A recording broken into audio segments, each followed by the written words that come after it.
السلام علیکم ګران کتونکو او نن پیغام یې سره د انتقادونو کې د محمد خبرې کوم په دې وخت کې زموږ راځلو اخبار په ایجنسۍ کې او موږ نن تاسو یو داسې اخبار په اوسه ملاو چې هغې 10-11 کاله په کور کې زندګي تېره کړه او فالج اټیک کې راغلی و لیکن موږ افسوس په دې خبرو کړه زموږ اخبار په اوس دونه امتیازي او دې راغلي لکه 10 کاله دې تېر کړل 10-11 کاله هغو څه پورې هغو یو تن تپوس ونه کړو نه حکومتي څه ته باندې نه اخبار مالکان په څه ته باندې او نه څه بل چا موږ اخبار په اوس خپل طرف ته دا کوشش کوو چې په هغه میاشت کې او په هر ځای کې لږ ډېر امداد ورسره کوو خو لیکن افسوس په دې خبره چې اخبار په اوس دونه کمزوري طبقه ده چې لکه اوسه پورې زموږ دا اخبار په اوس چا نه پېژندو چې دا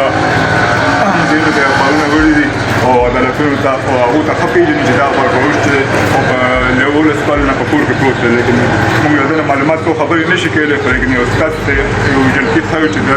دا اخبار په اوس حل دی او په دې حالات کې لکه خپل غربت ته لاسه دی راووتو خپل د اخبار په اوس تنګ شوی دی چې وایي راشم ځان اخبار راولم او ځان یې څټکه پکه وکړم نو افسوس خبره دا ده چې موږ تاسو زموږ اخبار په اوس چې انسانان نه ګڼي لکه انسانان وایي که نه تاسو روغ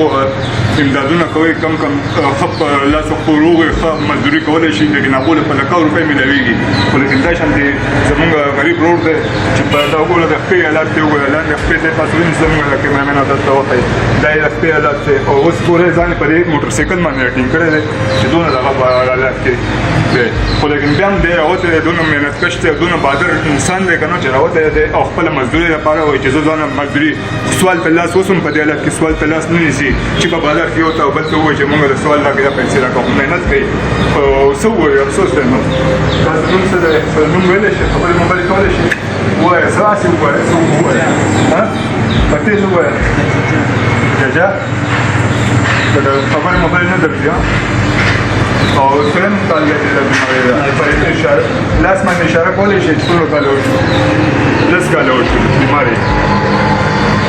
دا تاسو وکتلو دې خبرې نه شي کولی خو لیکن تاسو ته یو جلک وخورو خو الله لپاره تاسو مهرباني وکړئ خو ډېرې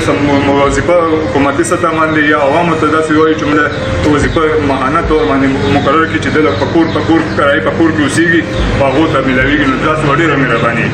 والسلام